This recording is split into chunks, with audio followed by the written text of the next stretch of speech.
شروع اللہ کے نام سے جو بڑا مہربان نہایت رحم والا ہے۔ استاد اور شاگرد کے درمیان ہوم ورک پر مکالمہ۔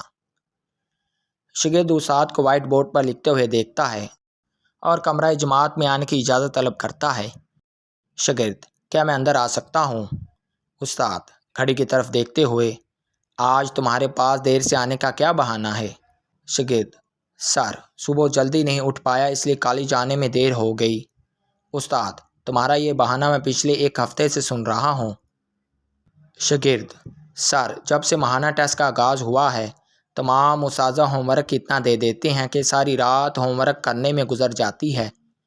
استاد: دیکھو بیٹا، ہوم ورک آپ کو اس لیے دیا جاتا ہے تاکہ آپ کے امتحانات کی تیاری اچھی ہو سکے اور آپ کو کوئی سوال بھولے نہ۔ شاگرد: سر، معذرت کے ساتھ مجھے تو یہ بوجھ لگتا ہے۔ استاد: بیٹا، جب آپ کالج میں کسی سوال کو پڑھتے ہو اور پھر اس کو آپ گھر جا کر دہراتے ہو یا کاپی یا رجسٹر پر لکھتے ہو تو آپ کو کبھی نہیں بھولتا۔ شاگرد: لیکن سر، جب ہم کلاس میں لیکچر کو بڑی توجہ سے سن لیں تو پھر ہوم ورک کی کیا ضرورت ہے؟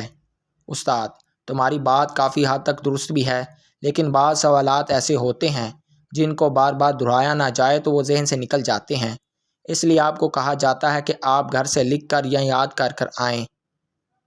شاگرد: مجھے آپ کی بات سمجھ میں آ گئی ہے، میں آئندہ کالج وقت پر آنے کی کوشش کروں گا اور ہوم ورک بھی باقاعدگی سے کروں گا۔ استاد: مجھے امید ہے کہ تم مجھے آئندہ شکایت کا موقع نہیں دو گے۔ شاگرد: جی ایسا ہی ہوگا۔ استاد: جاؤ اور اپنی نشست پر جا کر بیٹھ جاؤ۔ شاگرد استاد کا شکریہ ادا کرنے کے بعد اپنی نشست پر جا کر بیٹھ جاتا ہے۔